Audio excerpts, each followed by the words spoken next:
14 সালে ভোটারবিহীন নির্বাচন করার মধ্য দিয়ে শেখ হাসিনা বেপরোয়া হয়ে ওঠেন। আর বেপরোয়া হওয়ার পরে তিনি একের পর এক তিনি অন্যায় করে দিয়েছেন। 18 সালে তিনি দিনের ভোট মাঠে করেছেন, 24 সালে তিনি আমিডামে নির্বাচন করেছেন। সুতরাং 14 সালে নির্বাচন, 18 সালে নির্বাচন, 24 সালে নির্বাচন বাতিল করতে হবে সরকারকে। এবং এই সময়ে শেখ হাসিনার আমলে 3টি ভুয়া নির্বাচনের মধ্যে গঠিত সরকার যে সমস্ত সিদ্ধান্ত নিয়েছে সেই সমস্ত সিদ্ধান্তগুলোকে বাতিল করতে হবে।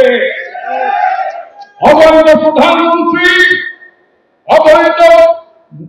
অবৈধ নির্বাচনে যিনি প্রধানমন্ত্রীর পদ আঁকড়েছিলেন তার নিয়োজিত প্রধান বিচারপতি জনগণের বিচারপতি হতে পারে না, তিনি সংবিধানের বিচারপতি নন।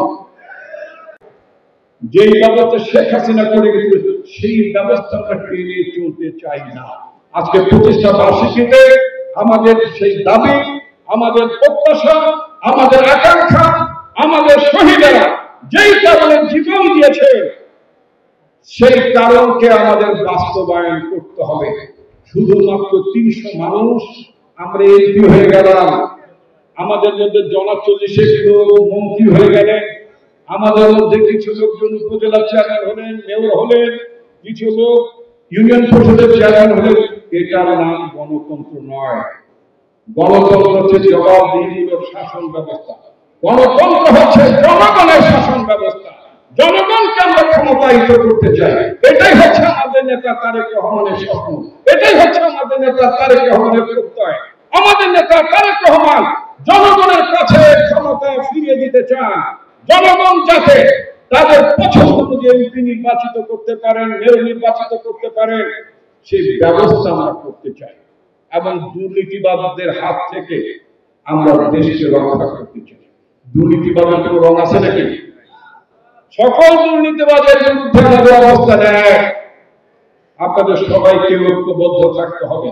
আজকে অত্যন্ত আনন্দের বিষয়, আজকে প্রতিষ্ঠা বার্ষিকীর দিনে আপনাদের মাধ্যমে আমাদের নেতা জনাব তারেক রহমানকে আমরা অভিনন্দন জানাতে চাই।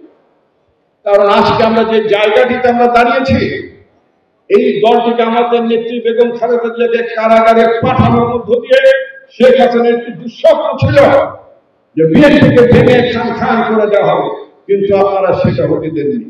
আপনারা দলকে ঐক্যবদ্ধ রেখেছেন, দলকে আপনারা শক্তিশালী করেছেন। করতে হবে। সমস্ত সংকটের মূল হচ্ছে গত 3টি নির্বাচন